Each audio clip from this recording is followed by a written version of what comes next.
Depressão é falta de Deus, fato ou fake? Pode ser fakeaço. Poxa, com certeza, né? Isso daí isso é de uma ignorância que quem fala isso, desculpa, já tinha que ser preso. Porque não tem nada a ver. Primeiro que a depressão, ela é comprovadamente, 50% ela tem o viés genético, e também comprovadamente a depressão, ela é uma distorção cognitiva e que desencadeia também na baixa produção de neurotransmissores, como a serotonina e a dopamina. Então, você falar que é a ausência de Deus, vamos para um exemplo bíblico, por exemplo, no primeiro livro dos Reis, capítulo de número 19, ali vai contar a história de Elias, onde ele entra num profundo esgotamento emocional, onde ele mesmo ele pede a morte, ele diz que ele não é melhor do que seus pais. Clinicamente, ele apresenta todos os sintomas de uma pessoa com depressão. Eu não posso cravar tecnicamente que Elias teve depressão, porque o texto da Bíblia não diz o tempo que ele ficou naquele estado. Mas se ele ficou naquele estado mais de 14 dias, ele teve uma depressão. Então você vê o exemplo bíblico de pessoas que sofreram com esgotamento e nem por isso era a ausência de Deus. E é tão interessante a sua pergunta que se nós formos ver sobre esse prisma, Elias naquela época era a maior autoridade constituída por Deus. Ou seja, não existia homem na terra maior do que Elias. E ele sofreu desse esgotamento. Então... Sim.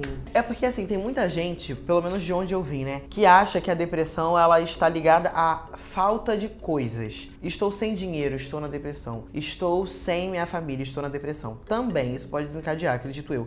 Mas eu conheço muitas pessoas que são ricas, que fazem tratamento para tratar a depressão, justamente. Tomam medicamento e tudo mais. Então, na verdade, a depressão ela não está ligada a absolutamente nada do cenário da vida da pessoa. É simplesmente uma tristeza, uma angústia profunda, é um esgotamento emocional na qual a pessoa não aguenta mais e chega a esse estado, correto? Pode também ser depressões episódicas. Você perde um emprego, você perde um ente querido, Como eu falei, algumas depressões elas são desenvolvidas por uma distorção cognitiva. Então, tanto uma falta pode também causar, como também o excesso. Quantas são as pessoas que têm tudo, entre aspas, têm muito dinheiro e falam assim, olha, eu não tenho mais para onde mirar, eu não tenho para onde meus objetivos já se foram, então pode dar esse vazio. Porque a depressão, ao contrário do que muitos pensam, não é uma tristeza profunda, mas é um vazio. Porque tristeza é uma emoção universal, todos nós temos tristeza, E a tristeza é uma das emoções mais lindas e mais poderosas, porque ninguém gosta de ficar triste. Porque a tristeza, ela tem como função e missão a reflexão.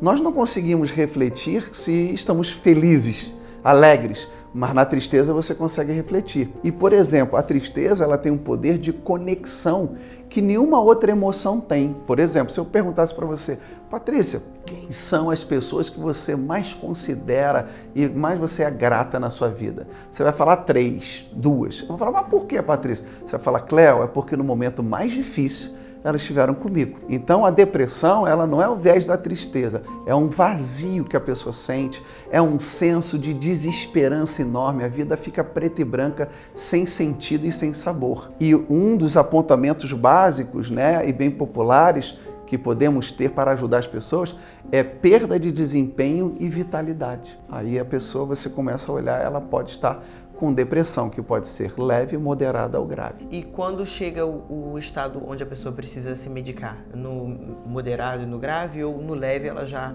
precisa fazer os medicamentos? O que nós consideramos, à luz da ciência, como patologia? Algo é patológico quando começa a afetar as minhas relações interpessoais e começa a trazer prejuízo no meu dia a dia. Ao contrário do que muitos pensam, eu agradeço até essa pergunta, porque tem muitas pessoas com preconceito de remédio. Isso aí é uma ignorância enorme. Não vou tomar remédio não, que é coisa de maluco. Quem disse isso? O problema é que existe diferença entre remédio de tarja vermelha e de tarja preta. O remédio de tarja preta, ele não é que vai te deixar maluco, é que ele tem que ser usado com prescrição médica e com orientação e acompanhamento clínico. O problema é que as pessoas começam a tomar e aí tem aquele contatinho do vizinho da farmácia que arruma o remédio sem clandestino.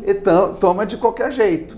Então, o uso de medicação é muito importante Por exemplo, na minha abordagem na psicologia, que é a terapia cognitiva comportamental, as pesquisas mostram que uma mudança cognitiva da pessoa demora de 60 a 90 dias. Então eu vou trabalhar ela com um quadro de depressão umas 12 semanas. Ela pode apresentar uma melhora, mas como você falou, tem a leve e tem a grave. Quando ela faz uso da medicação, o remédio não cura ninguém, mas o remédio tira o sintoma. Então vai fazer com que o organismo dela produza e com a terapia ela vai ter uma melhora mais rápida e mais acentuada. É importante ressaltar que se só tomar o remédio e não fizer a terapia, o que vai acontecer? Quando parar o remédio, vai voltar. De novo.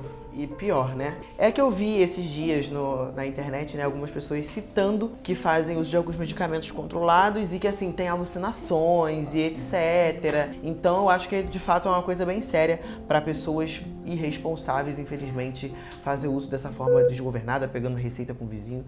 Não pode, gente. Não faça isso. Procure um profissional.